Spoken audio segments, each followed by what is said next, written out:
আমাদের প্রিয় নেতা ইঞ্জিনিয়ার মোশাররফ হোসেনের সুযোগ্য সন্তান মাহবুবুর রহমান রুহেলকে জিতানোর জন্য আমরা অনেক অপকর্ম করেছি। গত ৭ জানুয়ারি অনুষ্ঠিত জাতীয় সংসদ নির্বাচনে চট্টগ্রাম ১ আসনে আওয়ামী লীগ মনোনীত নৌকা প্রতীকের প্রার্থী ছিলেন মাহবুবুর রহমান রুহেল।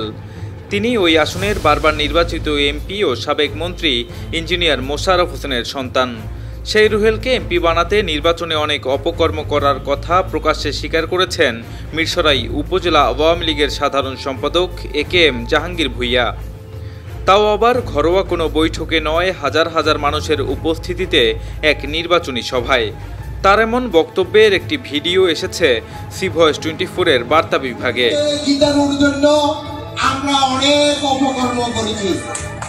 সোমবার বিকেলে মিরসরাই উপজেলার বরতাকিয়া এলাকার ইভা কমিউনিটি সেন্টারে উপজেলা পরিষদের চেয়ারম্যান পদপ্রার্থী চট্টগ্রাম উত্তর জেলা আওয়ামী লীগের সাধারণ সম্পাদক শেখ আতাউর রহমানের ঘোড়া প্রতীকের নির্বাচনী সভায় এমন সরল স্বীকারোক্তি দেন জাহাঙ্গীর ভূঁইয়া। ভোটবিহীন যে অবস্থা সৃষ্টি হয়েছে, আজকে বিএনপি ভোট কেন্দ্রে যায় না, আওয়ামী লীগ লোকেরা ভোট কেন্দ্রে যেতে চায় না। আমরা গত ৭ জানুয়ারি নুয়াইল ইসলামের কিস্তির প্রার্থী আমাদের প্রিয় নেতা ইঞ্জিনিয়ার মোশাররফ হোসেনের সুযোগ্য সন্তান মাহবুবুর রহমান রুহেলকে জিতানোর জন্য আমরা অনেক অপকর্ম করেছি।